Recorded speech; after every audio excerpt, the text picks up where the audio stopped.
All right, risk limiting audit. So with 24.2-671.2, that was passed in 2020, Virginia started conducting risk limiting audits. The first one conducted statewide was in January of 2021. So a risk limiting audit is a statistical test of the results from a tabulating machine. So when an election has ended, before the results are certified by the State Board of Elections, localities will either be picked at random in a certain congressional district, or the entire state will conduct a risk limiting audit. The purpose of the risk limiting audit is to hand count a certain number of paper ballots and compare them to the printed results from the machines to make sure that the machines were still working accurately on election day and that the results that we received from the precincts matches up with what the actual paper ballots say. So there's two different types of risk limiting audits that can be conducted in Virginia: the ballot polling method and the batch comparison method. The State Board of Elections, which is the body that oversees the Department of Elections in the state of Virginia, will decide each year whether the risk limiting audit that happens that year is either ballot polling or batch comparison. The difference being the ballot polling takes a certain statistical number of ballots.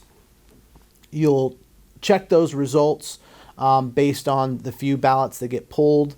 Those numbers will be put into a statistical analysis to see how many votes that happen in the state, compare that to the registered voters in a locality to see how many ballots each locality needs to pull to meet a certain percentage threshold. Compared to what the results were. So a locality that had 10,000 people vote in an election may only need to pull 2 ballots to meet the statistical threshold for the number of people that's voted statewide or in that locality, either congressional district or state senate district.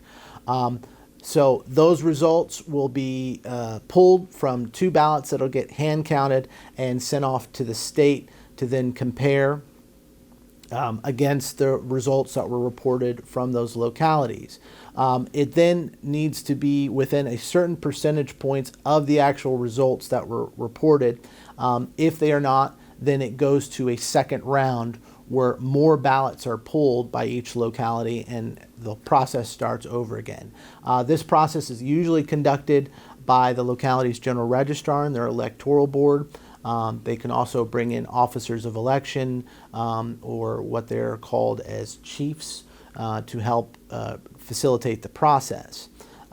So the other method that the state uses, which is the batch comparison method, which is a little bit easier to understand as far as the statistical nature of it. In a batch comparison, a locality would take all of the ballots that came from one precinct, hand count every single ballot from that precinct, and compare the hand count results to the results that were printed from the tape on election night. And then in comparison to see how close or exactly, if there is any statistical errors, what percentage that would make up from the hand count.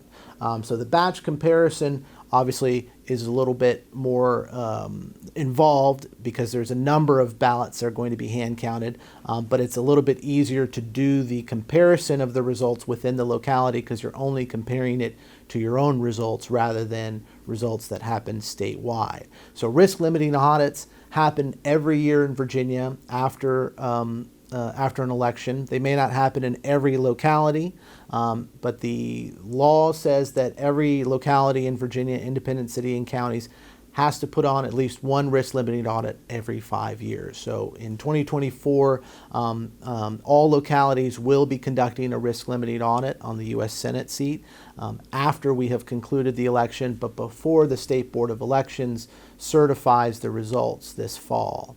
Again, if the risk limiting audit is a process that could lead to a recount. So in a risk limiting audit, if there are found to be statistical errors or questions about results, that could lead to an automatic recount if you go through a number of rounds of this risk limiting audit, either through the ballot polling or the batch comparison method.